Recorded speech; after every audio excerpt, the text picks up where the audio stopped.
Hello out there in YouTube land. Welcome back. So today we thought we would give you our kind of list of the coolest Dracula movies ever made. Because, well, we all have a lot of time to watch movies lately. And everybody's looking for suggestions, and this is the perfect time to get really down deep into the filmatic mythos of Dracula. Right. So we kind of have this list compiled, and they're not in any one order that suggests one's better than the other. These are just some of the ones that we picked out that really, have aspects that we like, that are, kind of an example of Dracula over the years. And, some of them have some really unique concepts, so we did things all the way from, direct-to-video, all the way to, blockbuster stuff. So there's a nice combination of things here. So really, we'll just dive right into it. The first one we have is Dracula 2000, and probably a lot of people have seen this. It's actually one of the ones I will go back if I want a Dracula Fest and watch. And it's really unique because it takes Dracula from the standpoint of being Judas. Which, for those that don't know, Judas Iscariot was the disciple of Jesus Christ who was the betrayer. And so that kind of leads it into, because in American comic books, Dracula became susceptible to silver. So since Judas had been paid with the silver coins and stuff to betray Jesus Christ, that's the reasoning behind Dracula having this issue with silver. And it's kind of neat that they kind of tied all that together, because that's never been done in any other Dracula movie. No, it hasn't. And, there are some cheesy aspects to it, but it's just all around a different concept and kind of a fun movie just to, have one in the background, or just when you need to have something to watch. And if you like metal music, there's a lot of good music in it. There is. So that moves us into Dracula Untold. And that one I think is our most modern one, isn't it, Dan? Yeah, I think that's the latest one on the list, because it was made in 2014, I think. Don't quote me on that. I think it was 2014. And, what was kind of cool about that one is that it gave a origin story to Dracula, because prior to that, there has been no film that I'm aware of that gave an origin story to Dracula. It was just, Dracula's this vampire, and he encounters these vampire hunters, and et cetera, et cetera. So it was kind of neat and unique in that respect that, here's a movie that actually gave an idea and a rise to how Dracula became a vampire. Right. And it's really unique in that it takes, into account the invading army, as you see Dracula kind of in his beginning. And then it comes back around to, a little spoiler alert here at the very end, to the story with Dracula and Mina in her reincarnation. Yeah. Which, take it or leave it, love it or hate it. Yeah.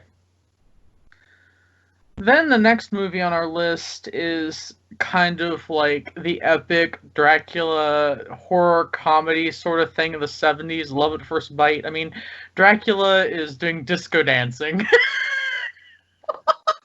It's a good one. So, how can you not enjoy Dracula doing disco dancing?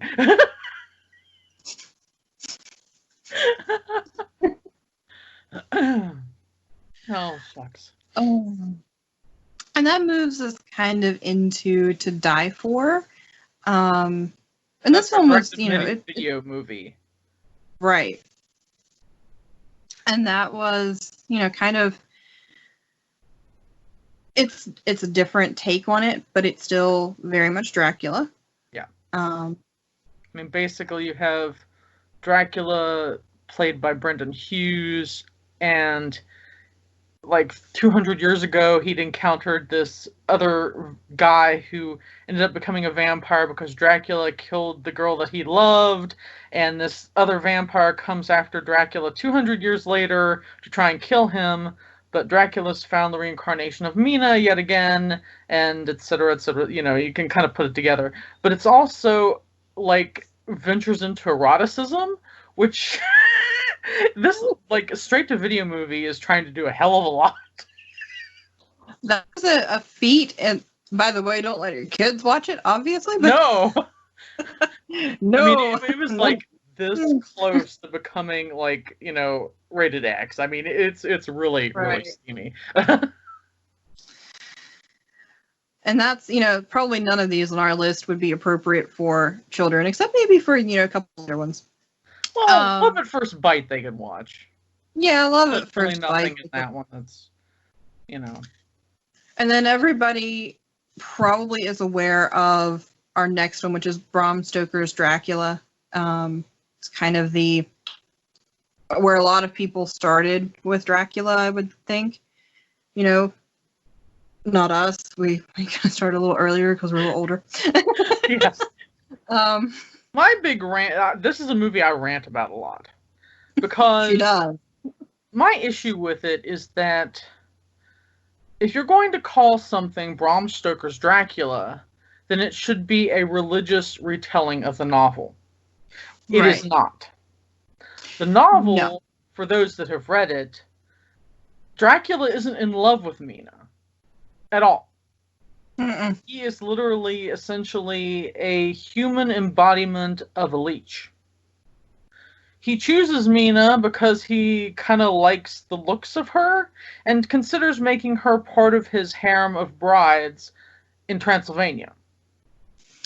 Right. It's not. So, you know, if you know anything about, like, harems and stuff, they are not one figure loving the other women or anything like that. They're essentially, like, sexual slaves.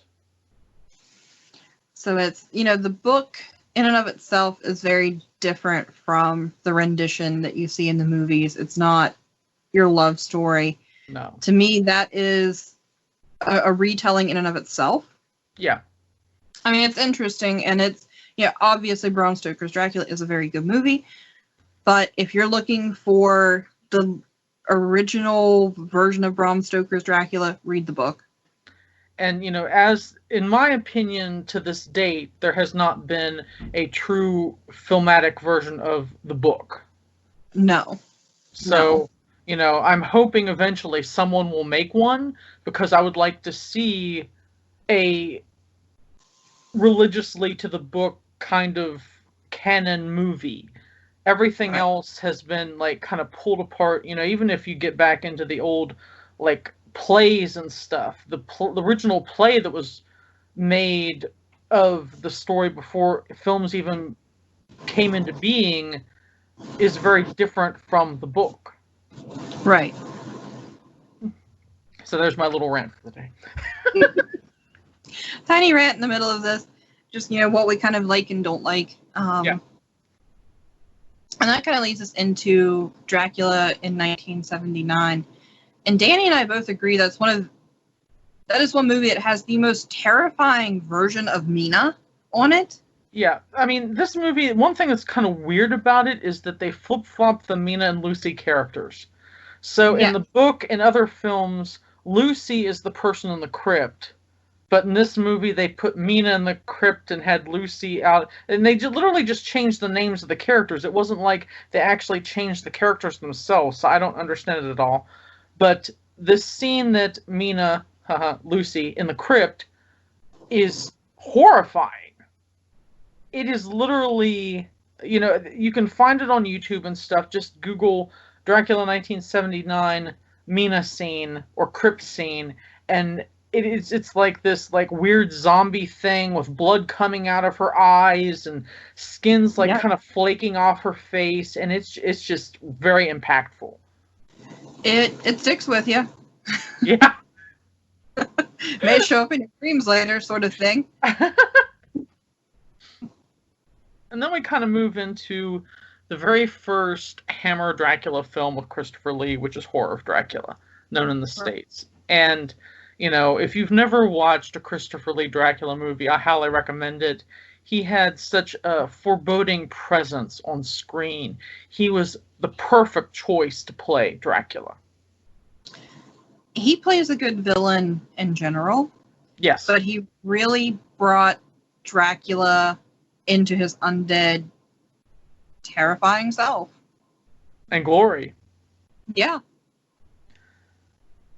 And then we kind of get into, the classics, which everybody under the sun, I think, has at least seen bits of Bela Lugosi as Dracula. And earlier when I was talking about the play, Bela Lugosi's Dracula is essentially a filmatic representation of that play. There's a lot of stuff that's in the book that has been totally removed, things like that, but it's, for its time, people were absolutely terrified. People were fainting in the theater when they watched this movie. Which is, that's kind of amusing to me. Yeah, how things have changed and how much we're used to seeing violence and everything now. Back then, the idea of this monster that fed on the blood of women and just him leaning over to their necks as the implied act scared the literal shit out of people. Which is, something that film in general lately has been lacking on, is the legitimate ability to scare someone. Yes. And that kind of brings us down to some of our, everybody should know these two favorites. Is the Nosferatu the Vampire is our first one in 1979. And, it kind of is that classic vampire Nosferatu movie. Yes. And then Klaus Kinski plays Nosferatu to an amazing degree. It's creepy, it's strange, which they do. The director, Werner Herzog, did a really amazing job with, leading you into this weird world by taking you into the mummified catacombs in Mexico, seeing all these mummified corpses to really get you in this unsettled mood to get into the movie. And it's just, if you haven't seen it, you need to see it. It's just, you have to see it. Yeah. You absolutely have to see it. You can't not see it. And of course we have, the very classic Nosferatu from 1922. Yes. I mean, that one to me is the most direct description, or not description, but representation of Dracula on screen, closest to what he's described in the book. While he's not described as being corpse-like in the book, he's described as being a figure that is not beautiful, a figure that you kind of might be repulsed by seeing. And, with these long fingernails and all these things. And what Murnau did was he took the folklore representation of the Strigoi, which is a reanimated corpse, essentially. And he, and I honestly don't know how, managed to do makeup way back then to make Max Schreck look like this grotesque thing. It was an accomplishment in and of itself, and it's definitely an accomplishment with building that foreboding sense through all of the scenes. Because you didn't have a lot of script to it. No. And, filmmaking back then was a very expensive undertaking. It wasn't like today where you could just shoot with a digital camera. Back then, they literally were having reels of film that had to be exposed to light in a certain way to get this image to be captured. And then they would take that film and have to develop it.